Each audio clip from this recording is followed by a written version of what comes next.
经过，念天地悠悠，莫非怆然你和我？花开花又落，但愿我们这样过。念天地悠悠，蓦然回首你和我。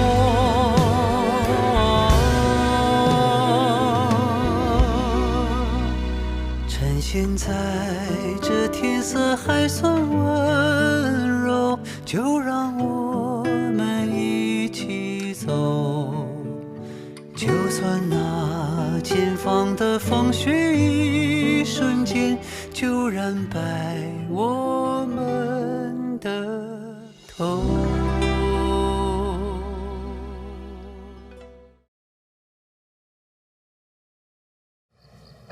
开始。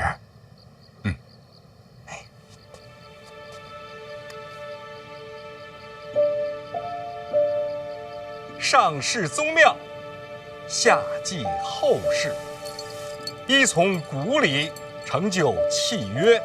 自今日始，夫妇一体同心，生死不移。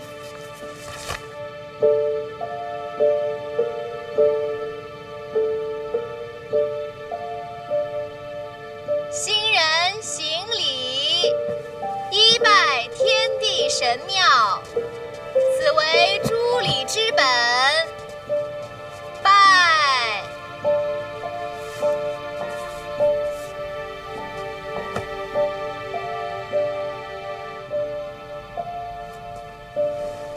二拜父母高堂，以明宗族之礼。等等，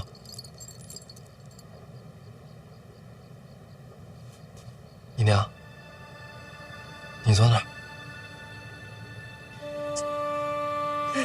万万不可！我不是范家主母，礼法上做不得。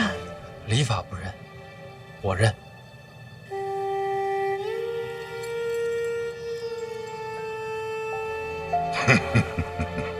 来吧，坐。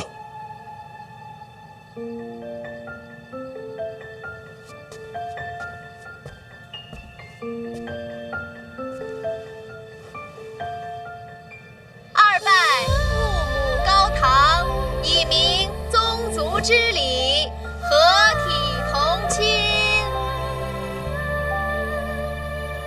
起。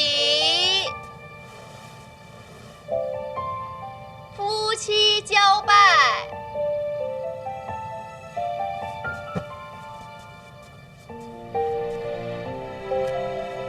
拜。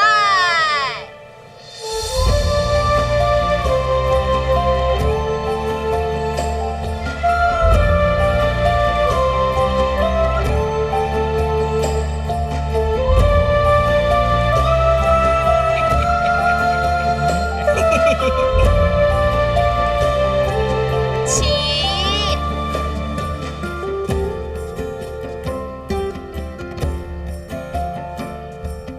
自此夫妻交拜，契约已成。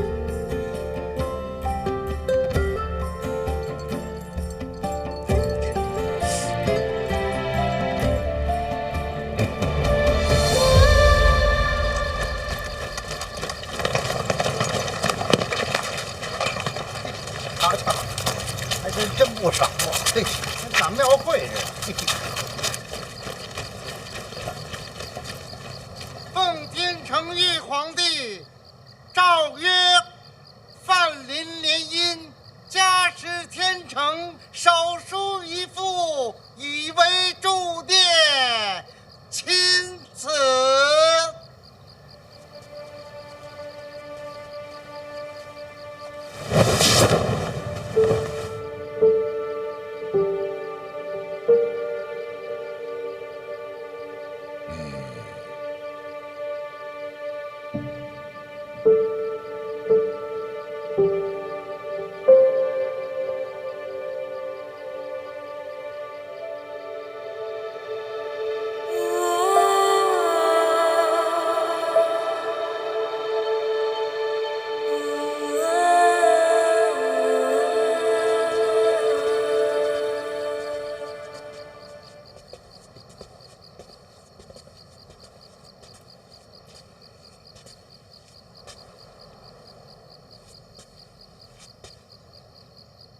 要不要我送你回府？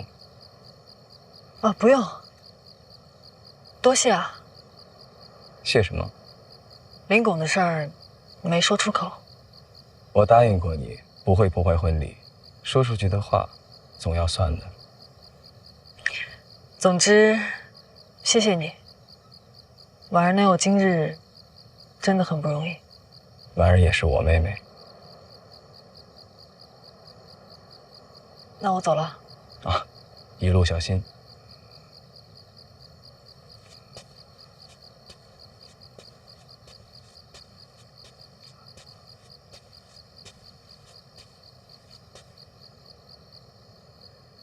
是有什么忘了吗？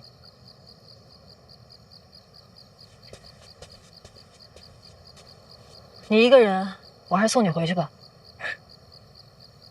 那也好，身家性命就交给你了。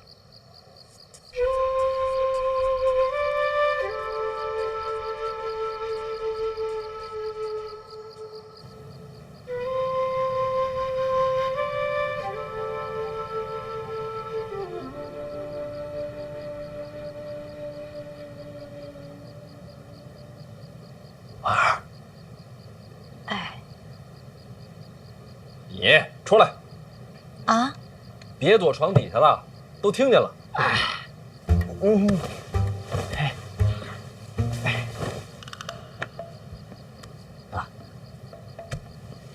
思哲，哎，嫂子，哎，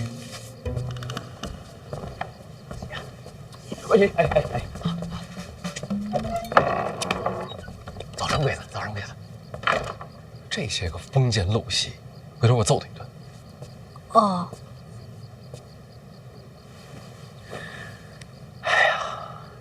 这一天呐，我就想着一件事儿，什么事儿？我想见见你。我今天还没见过你呢。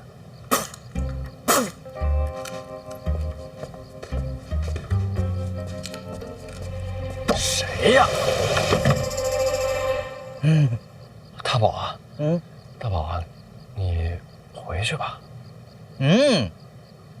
小贤贤，我跟那个小东西不一样，我看完你跟婉儿亲亲以后，我就回去了。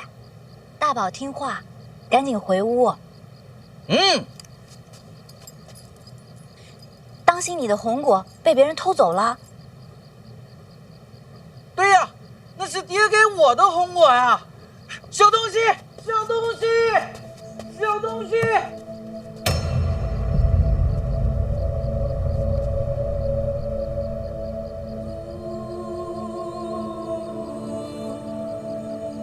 这一晚上这么忙的吗？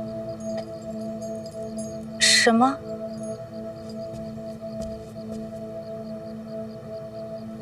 没什么，婉儿，对不起啊，我得出去一趟，很快回来。回来我跟你解释。哦，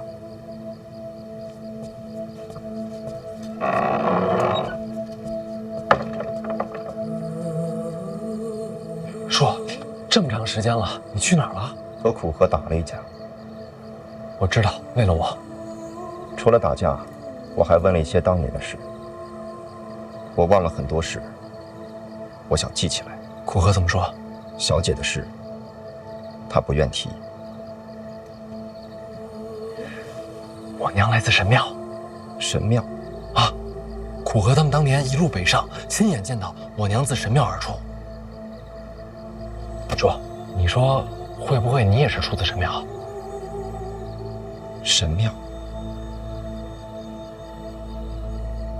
我想不起来。没关系，我陪你北上，咱们一起找。等找到神庙，没准你就能想起来。去不了。为什么？你成亲了。那也不冲突啊，成亲了可以和婉儿一起去。说，刚才拜长辈的时候，我就在想，要是你在，我跟婉儿得一起拜。你为何不问问我？和苦荷一战之后，我去了哪里？你去了哪儿？我去了南边。街都静了，静了。他们不回院里，只为了吃饭。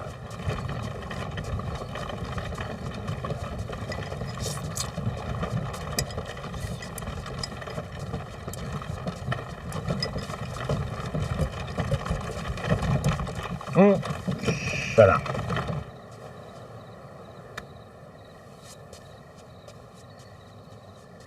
一个3处主办，一个6处主办，都是监察院的顶梁柱。半夜在大街上打架，这样传出去，丢不丢人？不至于啊，谁说不至于啊？丢人也丢不着我的人呢。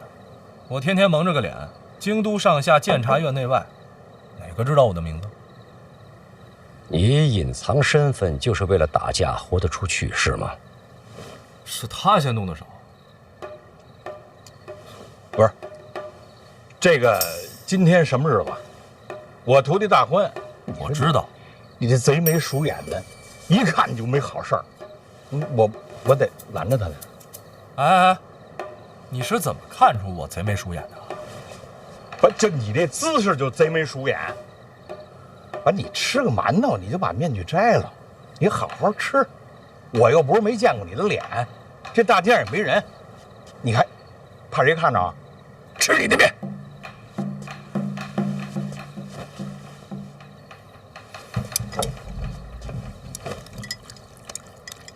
你去范监府了？啊，被他拦了。做什么？今日范闲大婚，武主武先生必定登门。我平生之愿，就是亲自向他请教武学精艺，教授切磋。那是找死呢！武者寻道，虽死无憾。北界，你是什么时候回的京都？我这一路狂赶，我这不是刚回来，连饭都没吃呢。一路南下，我就惦记这口呢，还得说京都。按规矩，你应该先回院里面见我。是院长，这不是说了吗？我徒弟今天大婚，我怎么着也得，是吧？啊，当然我不会打扰他，我不打扰他，我也不允许别人打扰他。所以你就一直守在范闲府。对啊，没白守啊，把他给拦下了。北界啊，你一路追杀凶手，自南而来。跟我说句实话，凶手是不是武主？我确实没看着这个凶手的脸，当然我也不相信大人会是滥杀之人啊。那就是，你说这案子做的啊，他要不是武大人，谁还能有这般身手呢？刚好这案子发生的时候，武大人在江南。武主为何在江南？这我还真不知道。当年我和小姐一起去过江南，我想把我们曾经走过的路再走一遍，试着找回遗失的过去。有结果吗？没有。江南死了很多人。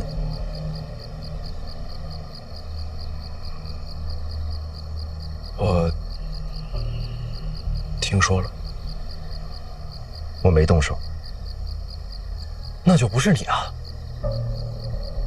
那是有人要陷害你。顺着这个思路往下想，第一，考虑谁陷害你能得到好处；第二，要知道你南下的行程；第三，可只能是我。为什么？我暗中查过死者，出手之人，宗师手段。那就是4大宗师之中有人要陷害你，是不是四不见？杀人者没用真气。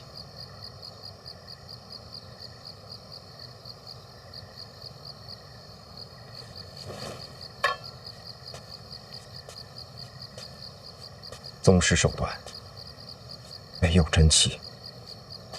放眼天下，舍我其谁？可是你说了，你没动手。是，我记得自己没动手。那就足够了。记忆丢失，有第一次，就可能会有第二次。我不能相信自己。范闲，我在。按道理讲，我不该再见你。哪有这种道理？我遗落过去，前世难绝。如今在这世上，我只有一个目的，就是保护你。若我失控会伤害你，我就会立刻远离，从此再也不出现在你身边。叔，你不能丢下我。你看清楚，看清楚什么？我看不见。这上面有血吗？没有。如果我记忆扭曲，遗忘过去，现实总该留下痕迹。我看得很仔细，这上面干干净净，没有一丝血迹。这一路上，我一直没让它沾水。那就说明不是你。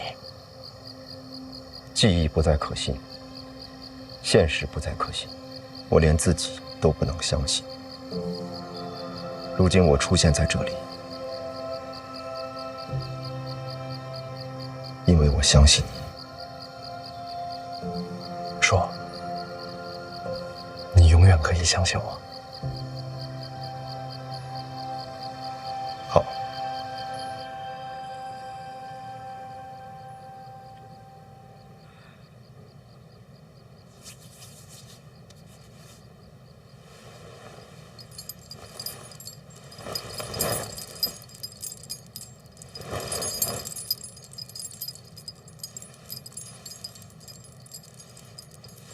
我该走了。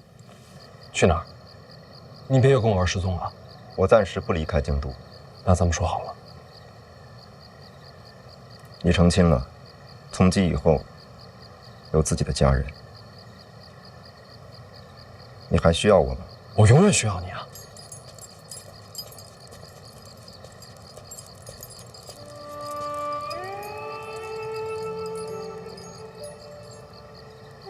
没有永远。是，没有永远。但我这一生，你不能缺席。大婚之后，你带上小姐留给你的箱子，去苍山住一段。苍山？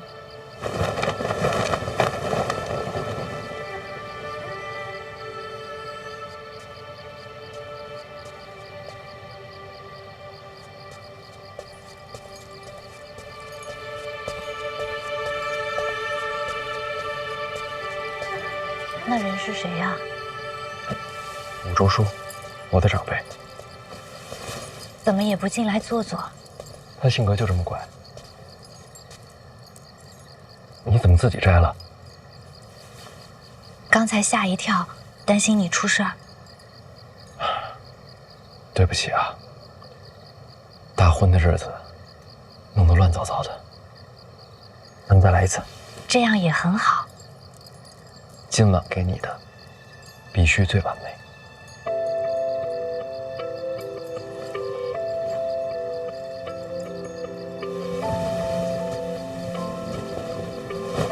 相信我。我从小在宫里生活，父亲与母亲不便探望。每到晚上，我会一个人住在一个很大的房间里。从那个时候起，我就特别喜欢看星空，因为除了星空，也没有什么可看的了。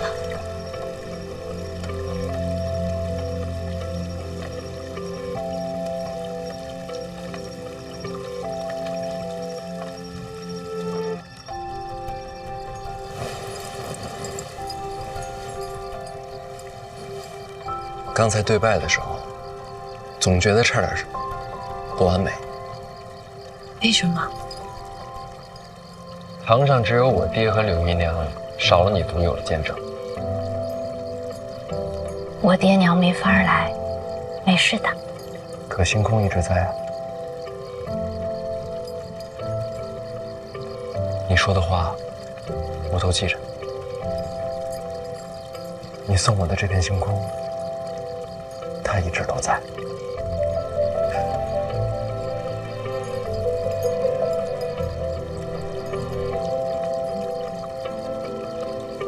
他看过你的孤独，也该看着你你幸福。从今往后，你再也不是一个人了。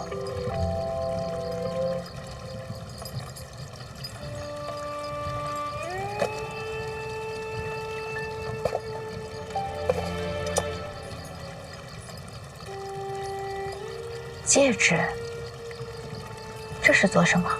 我自己做的，新婚良人以此为凭，共许余生。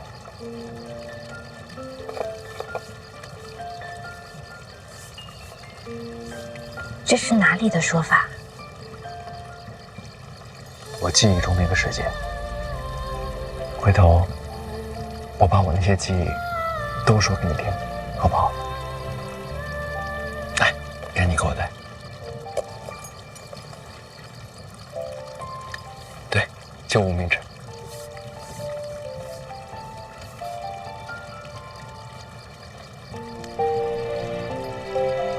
这契约就定了。星空见证，往后余生再不多谢。我喜欢这约定。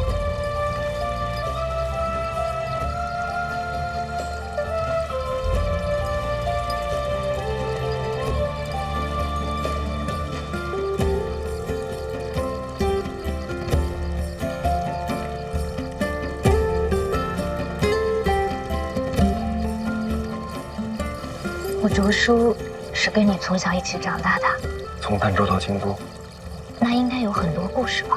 我竹叔的故事，我慢慢为你讲。今天不是说故事的时候。那应该做什么？好问题。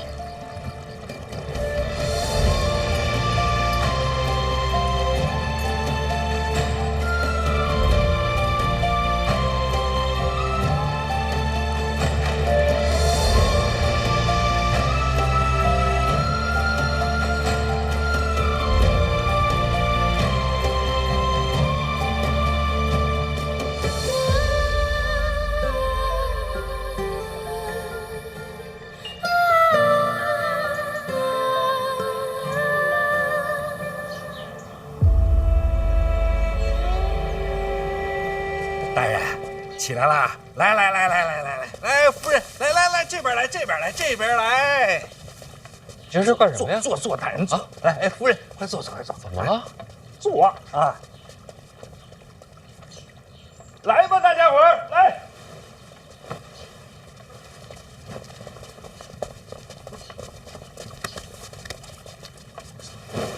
一叔这是出什么大事了？怎么全来了？大人，今天您新婚，我们应该来拜会的啊。夫人，属下王启年拜会夫人。邓子越携一处同僚见过夫人。行了，都是同僚，拜什么拜？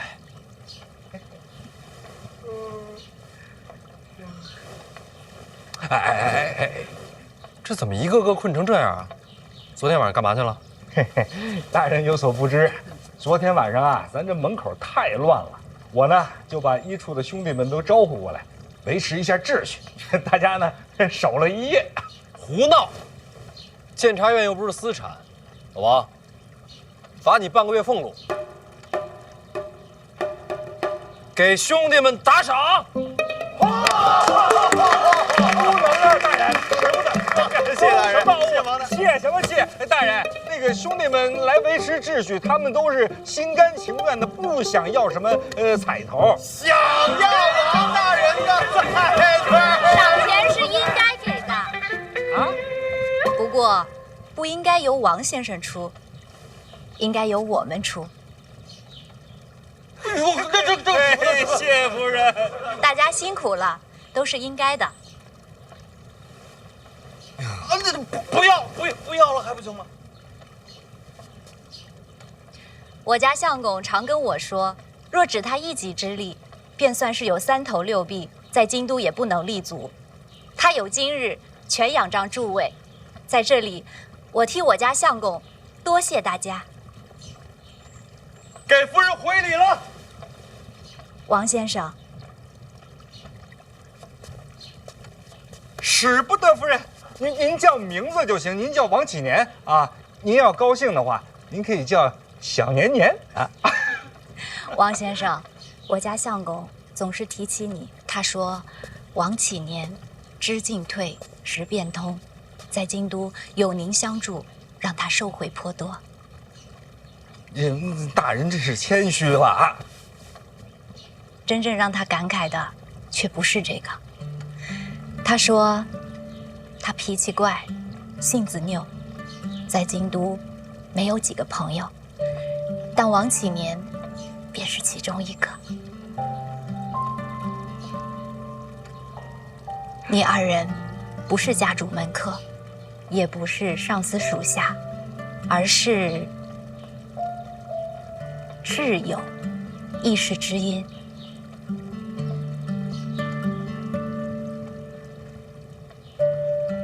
王先生，多谢你一直与我相公同行。夫人，我看您客一个得了，我。怎么样，我媳妇儿会说话吧？比我家夫人还高出一筹。哎，大人真是好福气啊！大人好福气。医术还那么多差事呢，回去忙吧。但是大人，别拘着了，那个内库的事儿我们都听说了，赶紧吩咐我们吧。我吩咐什么呀？抄家呀！京都那些个贪官，对不对？手脚都不干净。您说抄谁我们就抄谁，我们得准备一下，真的。胡闹！医处办自己该办的事儿，我自个儿的事儿我自己顶着。哦，不许自作主张。但是我真的，我管我的忙。什么玩意儿？走，回去办账。告退。不闹！这，大人我可就不自作主张了。这，不许胡来啊！哎呀，不胡来。哎，老王，你看看这个，陈院长给的随礼。庆余堂，这是当年叶青梅开创的商号啊！哎，当年那是揽尽天下之财啊！我也听说过，他的产业成了皇室内库的根基。产业是归了皇家了，可当年那些跟叶青梅一起开创这商号的一些掌柜的，都在京都呢。这庆余堂现在就是他们在办。这庆余堂是个商铺，他们自己啊不开商铺啊，他们收那些商铺东家的钱，给这些商铺啊做掌柜的。职业经理人可以啊。什么？啊，没什么。但是叶青梅死了之后，这些掌柜的和内库还有什么瓜葛呀？陈院长给留的谜题，总得过去看一眼。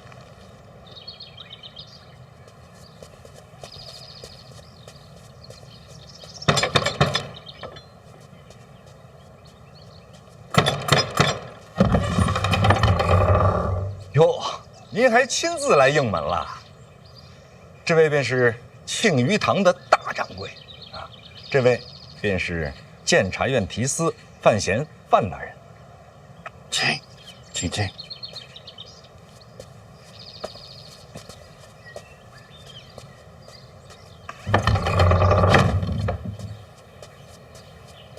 二位这边请。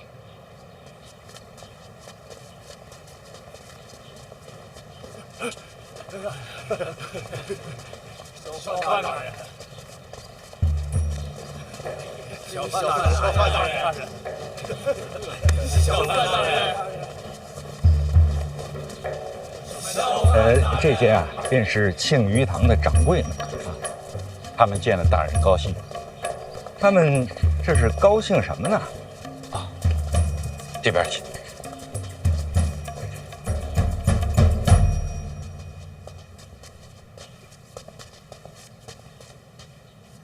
这是要办白事儿啊！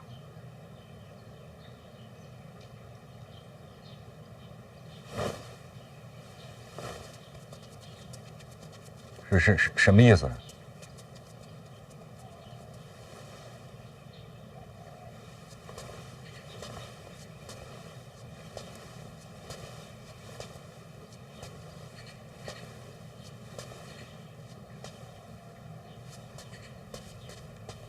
大人，这感觉可是不对啊！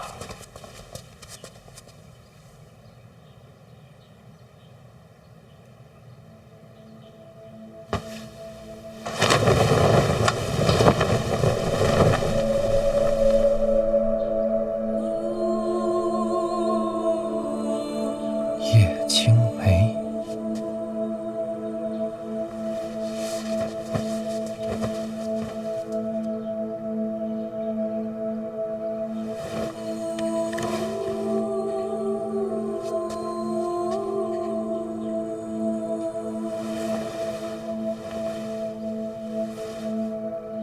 小姐，少东家回来了。小姐，少东家回来了。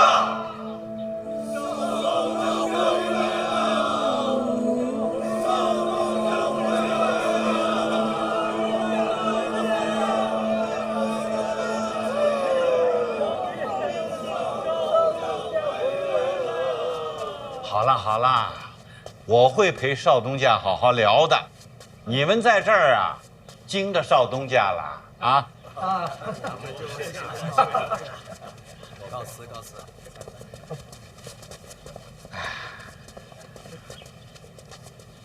哎，大掌柜，您也请坐吧。啊，对，来。从小姐这儿论起，您是少东家，您在哪有我做的道理呀？啊，叶青梅是我娘。叶青梅是你娘？这位可信吗？不，大掌柜的，咱们可是相识这么多年，咱一直……我只信少东家的。信得过。少东家，其实你刚来京都，我们就知道了，我们还偷偷去街上瞧过您呢。您早就知道我是他的儿子？小姐亲口说的。他怎么亲口说呀？托梦啊？小姐生前曾经告诉我，您的名字也是他起的。我的名字？范闲？是的。这不对啊！我还没出生呢，他怎么知道我姓范啊？大人，您出不出生，您爹他都姓范，那您当然就姓范了。小姐出事之前曾经说起过，她可能不久人世。如果她能活下来，那你姓什么不好说。如果她过世了，那你一定就叫范闲。如果他过世了，我就一定叫范闲。这还是弄不明白呀。他是怎么死的？小姐说完这些话以后，没过多久，商号就给了皇室。后来我就再没见过小姐。具体是怎么过世的，我也不太清楚。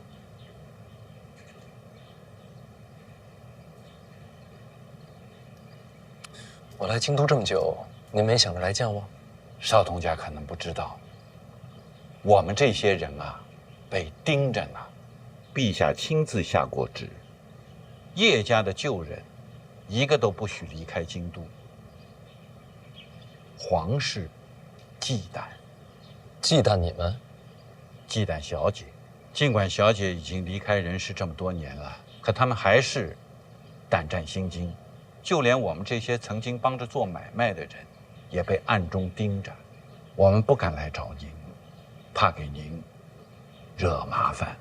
可是，您到京都以后的种种事迹呢，我们都知道。您当年一直待在他身边做事？小姐信任，让我总管京都商号。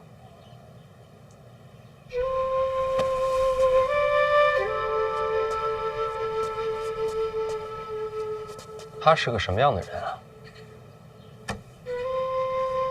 人世间再没有如此光彩夺目之人。他是那么的完美。除了经商以外，天文地理他无所不精。他知道大海为何有潮汐，知道月亮因何有圆缺。小姐还会写诗。哦，少东家的那首《万里悲秋常作客》，那写的是真好。小姐的诗跟平常有些不太一样。不瞒您说，她专门为我做过一首，说来听听。眼睛瞪得像铜铃，射出闪电般的精明；耳朵竖得像天线，听到一切可疑的声音。少东家是不是有什么不解啊？天线二字，小姐为我解释过。九霄之雷下到凡世间，银白树挂，恰似玄天之线，一指耳目聪慧，洞察一切。他是这么解释的。当时商号出力，我跟小姐行走天下，曾捉了几个毛贼，小姐因此赠诗给我。这是我这一生收到的最好的礼物啊！这诗却有独到之处啊！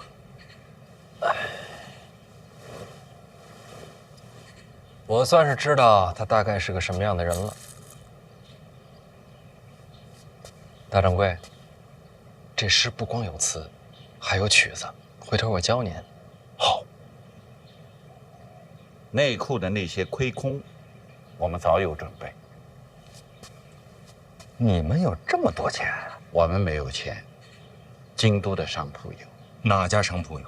哪家商铺都没有这么多的银子。若是把京都所有的商铺加在一起，就能填上这个窟窿了。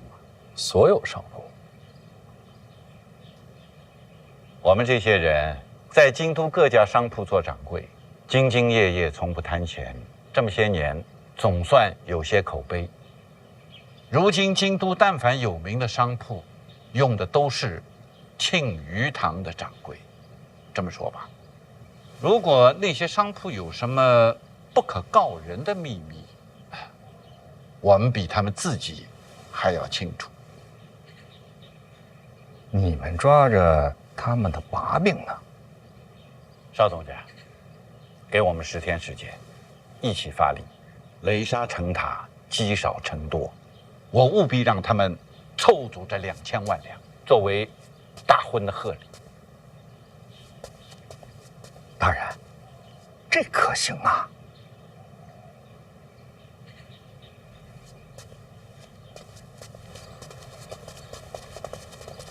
邵总家放心，咱们催账交给我们，不会影响你的官声。威逼商铺收取钱财，你们怎么收场？不放事儿，大不了不做掌柜了。行商者最重利，弄不好啊，他们会雇凶杀人，到时候你们会有危险的。没关系，我们都已经活到这把岁数了，已经心满不行意足了。如果是我娘，她会这么做吗？刚才听掌柜提起我娘，光芒万丈，话里全是自豪。我想，如果是她，不会这么选。邵东家，情势危急。我娘有没有遇到过情势危急的时候？她当年妥协过吗？内库亏空，我自己办。邵东家，2000多万两，非一人之能力所为啊！不管多难，我也要试试。做儿子的总不能给老娘丢脸。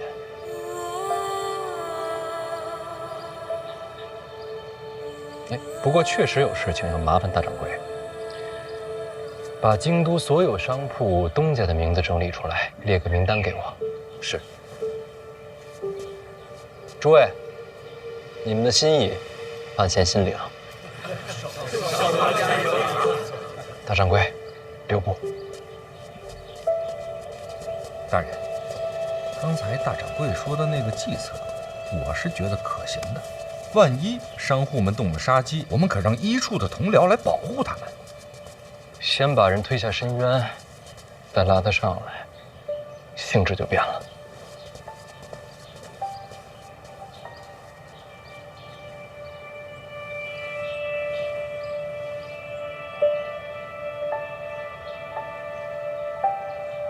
少东家真是个善良的孩子。原来我以为小姐走了，那道光灭了。原来光还可以传承。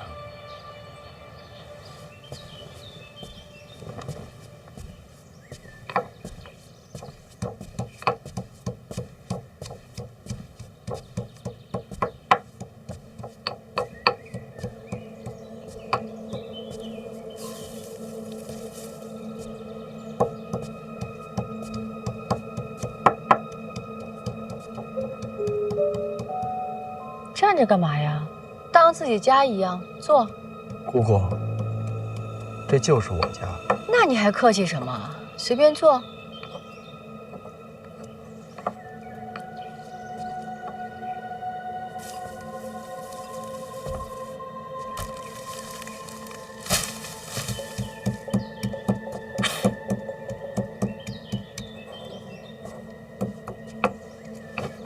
您这是干什么呢？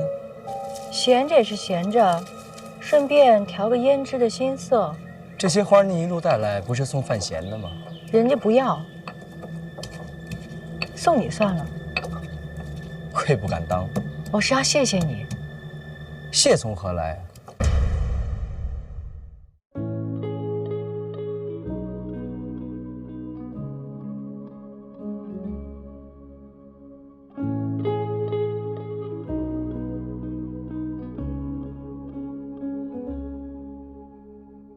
少年扬起脸庞，前往他的月亮。人们笑他狂妄，人怎可不一样？白衣过泥潭，怎敢说不然？但凡银两有价，谁能真潇洒？你们都